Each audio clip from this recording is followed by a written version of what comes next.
Assalamualaikum warahmatullahi wabarakatuh. Salam sejahtera untuk kita semua. Halo rekan-rekan mahasiswa, jumpa lagi bersama saya Zenita Kurnia Putri dalam mata kuliah Komunikasi Bisnis, materi sesi ke-7 dalam pembahasan penulisan pesan bisnis. Pesan bisnis merupakan hal penting bagi suatu pelaku bisnis untuk menyampaikan informasi yang ingin disampaikan pada pelaku bisnis lain dalam upaya penyelenggaraan bisnis dengan tujuan tertentu. Pesan bisnis dapat ditujukan untuk pelanggan, pemasok, kantor pajak, kantor akuntan, dan pihak-pihak lainnya yang langsung maupun tidak langsung berhubungan dengan organisasi kita. Karakteristik pesan bisnis antara lain purposeful, audience-centered, dan concise. Tujuan dari penulisan bisnis adalah untuk sumber acuan di masa mendatang, menghindari kesalahan, persyaratan hukum, akses luas, dan pengambilan keputusan yang efektif. Proses penyusunan pesan bisnis terdiri dari perencanaan pesan, penyusunan pesan, dan merevisi pesan. Perencanaan pesan bisnis terdiri dari penentuan tujuan, analisis audiens, penentuan ide pokok, dan pemilihan saluran dan media. Penentuan tujuan pesan bisnis antara lain untuk kerjasama, membujuk, serta memberikan informasi.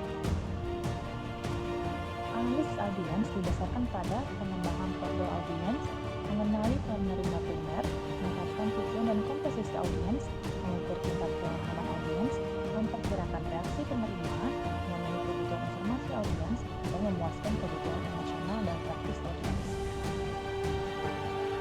Penentuan ide pokok dalam pembuatan pesan bisnis adalah dengan brainstorming, bantuan dari atasan, dan juga kebiasaan.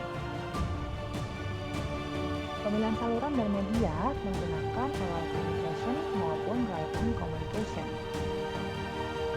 Pengorganisasian pesan bisnis antara lain dengan menetapkan ide gagasan pokok, mengelompokkan ide dan gagasan pokok tersebut, dan memutuskan pendekatan urutan gagasan berdasarkan pendekatan deduktif maupun pendekatan induktif.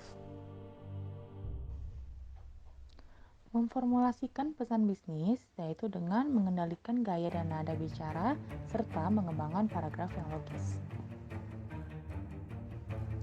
Dalam revisi pesan bisnis terdapat tahapan menyunting pesan atau editing, menulis ulang pesan, mereproduksi pesan, dan mencatat pesan. Revisi pesan bisnis adalah dengan mengevaluasi isi dan organisasi dan serta meninjau ulang gaya dan kemudahan pembacaan.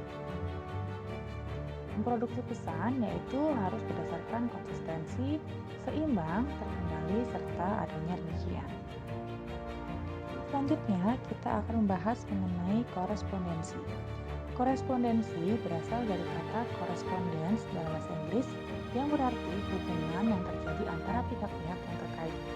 Hubungan pihak-pihak yang terkait dalam bisnis biasanya bersifat resmi dan dilakukan dengan surat menyurat. Korespondensi dikelompokkan menjadi dua bagian, yaitu korespondensi intern, yaitu digunakan antara unit kerja dan satu organisasi bisnis, termasuk di antara kantor pusat dengan kantor cabang. Yang kedua, korespondensi extern, yaitu ditujukan kepada organisasi di luar organisasi bisnis itu sendiri. Tentunya korespondensi dalam bisnis adalah untuk menciptakan surat yang baik, jelas, dan tepat, menciptakan kerjasama yang baik, serta meningkatkan kegiatan. Pihak-pihak yang terlibat dalam korespondensi antara lain koresponden, redaktur, sekretaris, juru ketik, register, dan kurir. Bahasa korespondensi haruslah jelas, lugas, menarik, dan santun. Pesan good news dan goodwill. Pesan good news dan goodwill adalah pesan-pesan bisnis yang memberikan kesan positif dan menyenangkan kepada pihak lain. Bentuk good news biasanya tentang pekerjaan dan tentang produk. Bentuk goodwill biasanya ucapan selamat, penghargaan, dan duka cita. Pesan bad news.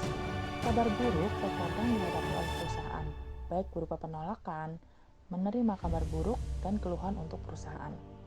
Mengirim pesan kabar buruk harus berhati-hati karena dapat berdampak kurang menyenangkan bagi penerima.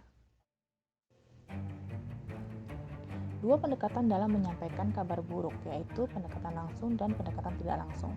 Dalam pendekatan langsung, yang pertama dengan pembukaan, yaitu pernyataan bad news-nya. Kemudian memberikan alasan dengan menjelaskan alasan dari bad news tersebut. Kemudian menyampaikan bad news dengan positif dan bersahabat. Pendekatan tidak langsung terdiri dari pembukaan, yaitu menyatakan dengan netral, kemudian memberikan alasan dengan penjelasan yang logis, memberikan kabar bad news dengan menyatakan kabar bad news tersebut, dan dengan penutupan yang berdampak positif, bersahabat, serta menyenangkan. Demikianlah materi untuk sesi ketujuh kali ini.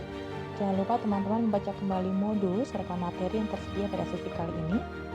Kemudian teman-teman juga memberikan tanggapan pada sesi diskusi serta mengerjakan tugas sesuai dengan tanggal jatuh tempo.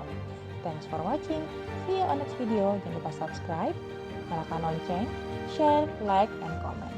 Wabillahi taufiq. Wassalamualaikum warahmatullahi wabarakatuh.